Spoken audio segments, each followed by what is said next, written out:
examining one's worth is something that is really subjective and objective at the same time. For an entrepreneur, it's very important to determine what your worth is, and not what society says it is.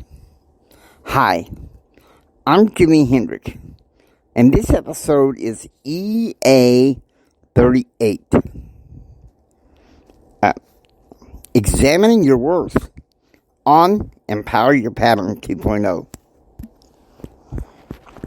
Hi, I'm Jimi Hendrix, member of the Church of Jesus Christ of Latter-day Saints, Success, Confidence, and Thrive Coach. I wish to let you know that there are patterns to help you receive more, help you live a better and extraordinary life right now. I also believe that there are spiritual and temporal tips to help you overcome the adversities in everyday life. So if you come with me, I will show you these patterns. Get ready. Let's go.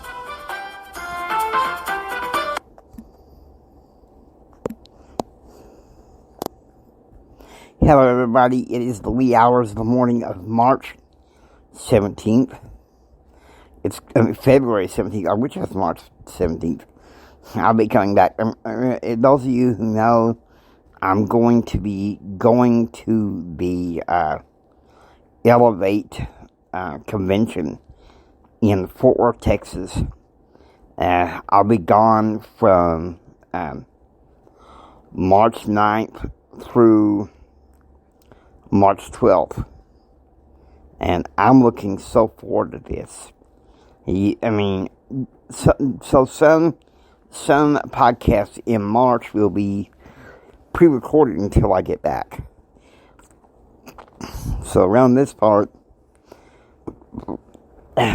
by March 18th, we're going to be covering some the balance issues between mental health and business. Okay? So anyway, examining a man's worth. So many people think that it is only in externals. What am I doing? How much money do I have? What house am I in? What car do I drive? And T.D. Jakes says, a man's worth is not in the house that he lives in, the car that he drives, the money he has, where he came from. A man's worth is in health and in faith, friends and in family. Okay? So, first it's obvious your health. No, first is your faith. Although, if you don't take care of your health, how can you develop your faith? And I know this is something that is hard for the world to take in and digest. You'd be surprised at how many people I have encountered when I talk to them about my faith and my dietary laws. Some people want to resist it. Well, there's nothing wrong with it. Well, in the eyes of the world, there's nothing wrong with it, okay? But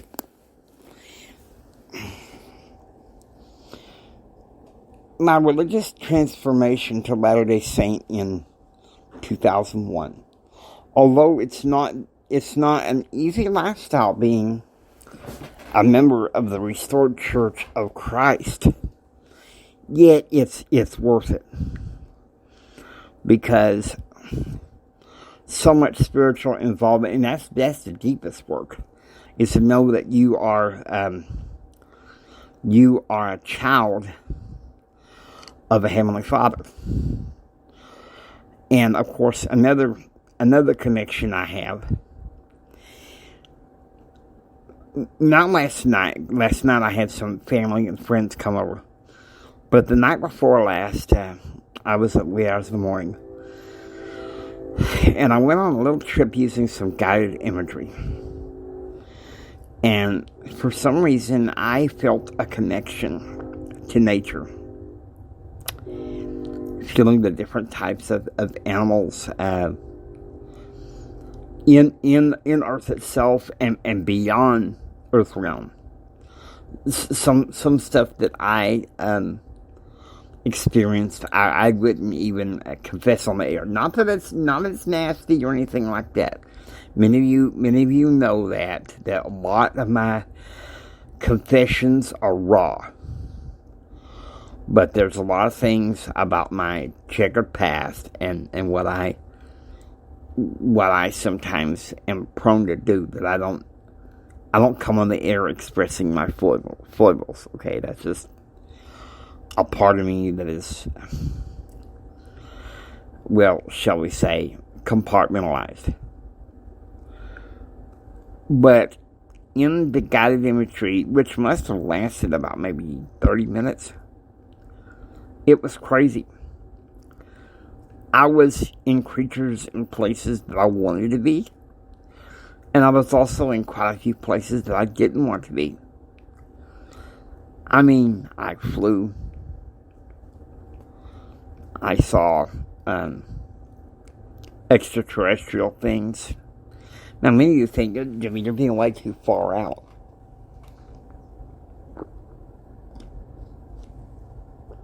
But what I'm saying is that man's worth starts with body and spirit, which means the soul of man. So health and faith, they runs together. Friends and family. Really, your worth in some ways is determined by your friends. And, you know, it's obvious the ones that are looking at, you know, Earth status symbols and how beautiful they are, almost like a god. And then there's those who, you know, no matter what, they use their faith and their health and spirit to determine to develop themselves. And there's nothing wrong with the first per se, but I don't want to spend the majority of my time with those people. I want to spend time with people who are intent on developing themselves and seeing their worth. Because it's easy to fall into the trap of, oh, woe is me. I am so miserable and so worthless. In fact, last night, I mean, my best friend was kidding. But in a way, he had a point.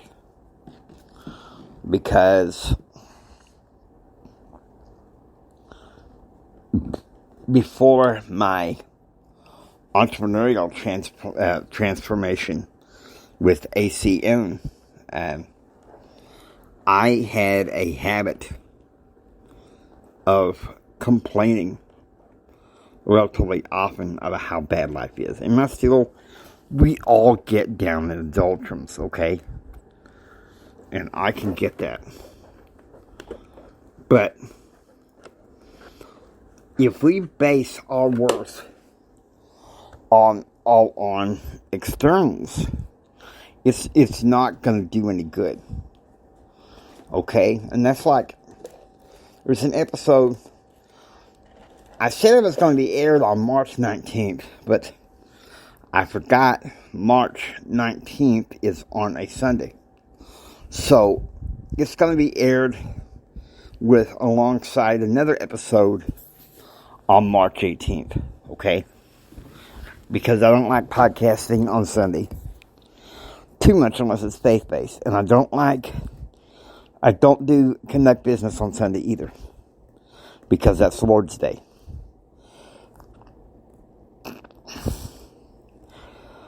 And even before my transformation, say around 2000, when I knew that the transformation was coming, I started morphing into telling my friends, no, I will not do this on Sunday. And a lot of them was like, okay, see you later, bye. And people like that they say they're spiritual, but they place their worth still on some externals, then. And trust me, it's easy to want to do that. We all want a yardstick to which to measure ourselves. And as entrepreneurs, that's important. Don't get me wrong. But that's not the primary way to examine your friends. Associating with the right friends is going to help with that. Now, family. And this is the tricky part. Some people have been lucky to have had a strong nuclear family, to be attached and everything. But not everybody. Some people, such as myself, I'm not saying that my family's evil, but there's dysfunction. And so, beginning in 2020 with COVID, many of our family, in some ways, stuck together. The dysfunction was getting so bad that my counselor recommended Jimmy redefine family. And so I was ready to do that in 2020. And then in early 2022, I began to struggle again. Who's my family?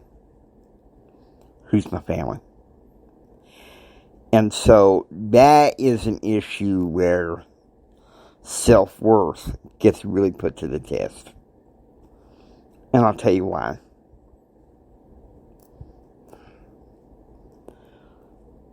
When I was a small child, practically when I was a baby, maybe a year old, I won't ask my mother the details and stuff because it's irrelevant now. My mother and father split up. Went off the deep end. But when I was 3, my mother married the man who raised me, Hank Siebold, my daddy. And he raised me well. But I was kind of wondering who was, at least until I was about maybe 8 years old, I wondered to myself, who's the daddy figure? And around the time that I was 8, the family moved out to where we live now. At one time, it was for a while, it was me and my mother. Now it's just me out here, which is okay, The daddy figure took hold in the man that raised me. Now, some people say, well, he's your stepfather. No. I don't like the word step. There were nieces and nephews and children who I adopted into the family. And they would say stuff like, well, you're my step-uncle. And I'd correct them. No, Don't say that around me. I said, I don't like the word step. And your grandma don't like the word step. So don't use the word step around me and me and grandma. Meaning mama. So this is the hard part where you have to determine worth.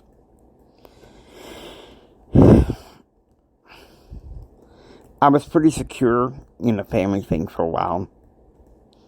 I did question a little bit in my teenage years, but I lucked out and had a maternal grandfather who taught me some things, some structure and some values and the like. And when he passed away, I went nuts for a while.